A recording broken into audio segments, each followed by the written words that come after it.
Today in Brown Girl Dreaming, we are going to start part number 3. Follow the sky's mirrored constellation to freedom. I'm curious how this is going to impact Jackie's life as they move to New York. New York City. Maybe it's another New York City the Southerners talk about. Maybe that's where there's money falling from the sky, diamonds speckling the sidewalks. Here, there is only gray rock, cold and treeless and as bad as a dream. Who could love this place where no pine trees grow, no porch swings move with the weight of your grandmother? This place is a Greyhound bus humming through the night, then letting out a deep breath inside a place called Port Authority. This place is a driver yelling, "New York City, last stop, everybody off." This place is loud and strange and nowhere I'm ever going to call home. Brooklyn, New York. We did not stay in the small apartment my mother found on Bristol Street, Brownsville, Brooklyn, USA. We did not stay because the dim bulb that hung from a chain swung back and forth when our upstairs neighbors walked across their floor, casting shadows that made my brother cry and suck hard on his middle fingers. We did not stay because the building was big and old, and when the bathroom ceiling fell into the bathtub, my mother said, "I am not Henny Penny, and that is not my sky." So she called Aunt Kay and her boyfriend Bernie. They borrowed a truck and helped us pack, bundled us up in winter coats, turned off that swinging light, and got us out of there. Herzl Street. We moved to Herzl Street where Aunt Kay and Bernie lived upstairs, and Peaches from Greenville lived below us. And on Saturday nights, more people from Greenville came by sitting and running their mouths, while the pots on the stove bubbled with collards and sizzled chicken and cornbread baked up brown inside Kay's big black oven. That sounds delicious. And the people from Greenville brought people from Spartanburg and Charleston, and all of them talked like our grandparents talked and ate what we ate. So they were dirt, red dirt and pine trees. They were fireflies and jelly jars and lemon chiffon ice cream cones.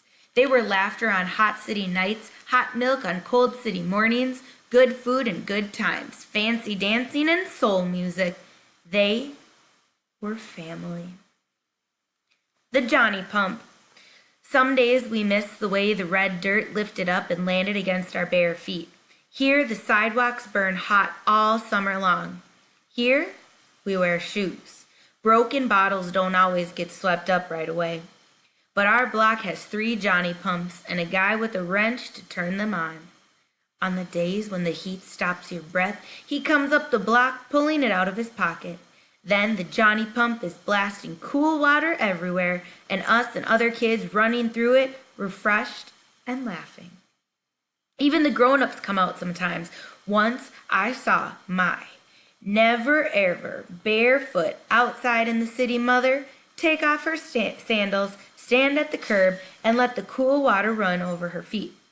She was looking up at the tiny piece of sky, and she was smiling. Genetics. My mother has a gap between her 2 front teeth. So does Daddy Gunner. Each child in this family has the same space connecting us. Our baby brother, Roman, was born pale as dust. His soft brown curls and eyelashes stop people on the street. "Whose angel child is this?" they want to know.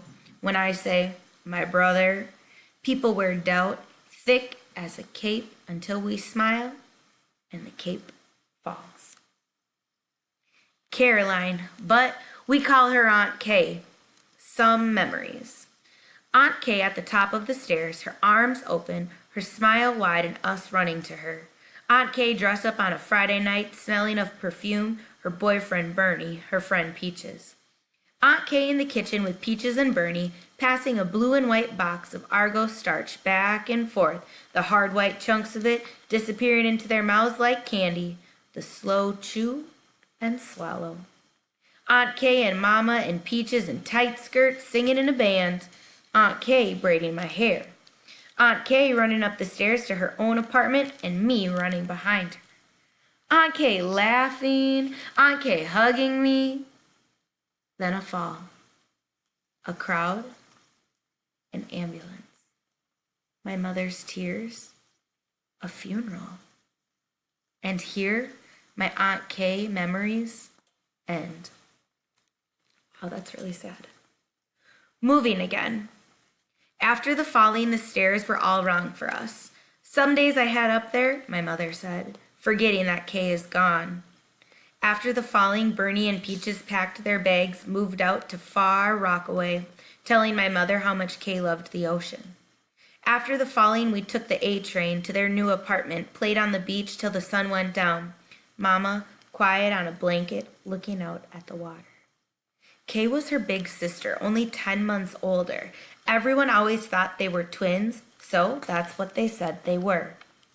Couldn't look at one of us, my mother said, without seeing the other.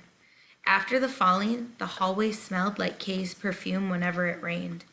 So we moved again, to the second floor of a pink house on Madison Street.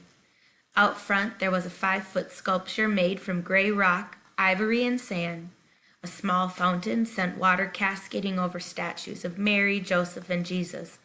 People stopped in front of the house, crossed themselves, mouthed the silent prayer, then moved on.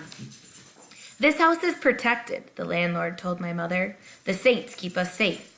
This house is protected, my mother whispered to us, by the saint of ugly scripture. After the falling, sometimes I would see my mother smiling at that sculpture, and in her smile, there was Aunt Kay's smile. The two of them having a secret sister laugh. The two of them together again. I wonder how things are going to change for Jackie and her family now that her Aunt Kay died. It just seems really sad and really traumatic and such a huge event after such a big event of moving to New York away from her family. I'm curious what your thoughts are. Go into Schoology now and answer the discussion questions from the chapters that we read today.